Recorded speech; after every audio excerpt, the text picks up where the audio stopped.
I'm John Rowland, and thanks for joining our webinar.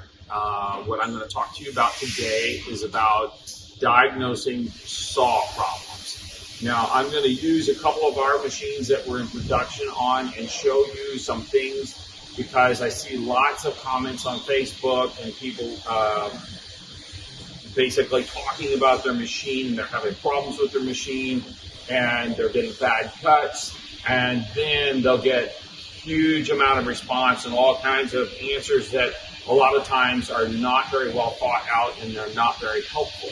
So what I'm going to start with are some of the basics when you're looking at a saw and you're having bad cuts, or you're getting binding, or you're getting a slab that's tapered, what to look for first. And it's really good criteria to look at if you're buying a used saw, because you can have an idea about what is wrong with the saw and what you're going to need to do. So first, we're going to look at the carriage. Now, on our saws, they have roller bearings on the carriage.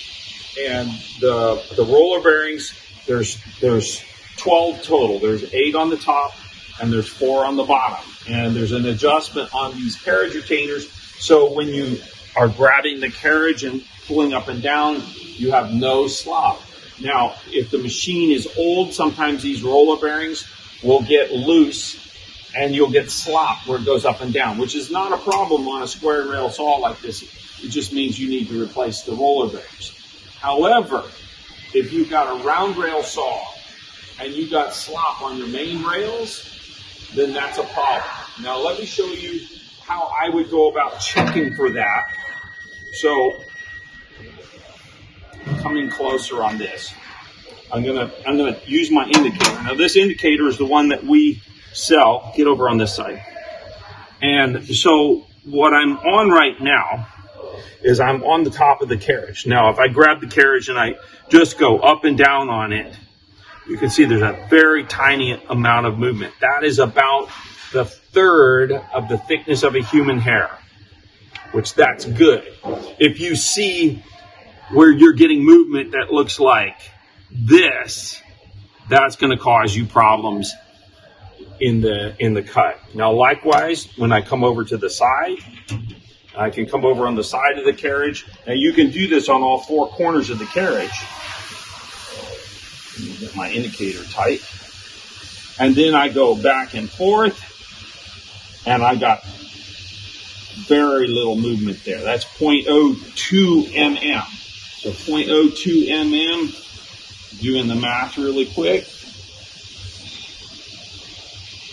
is 0.7 of a thousandth of an inch, which is like less than a third of the thickness of a human hair.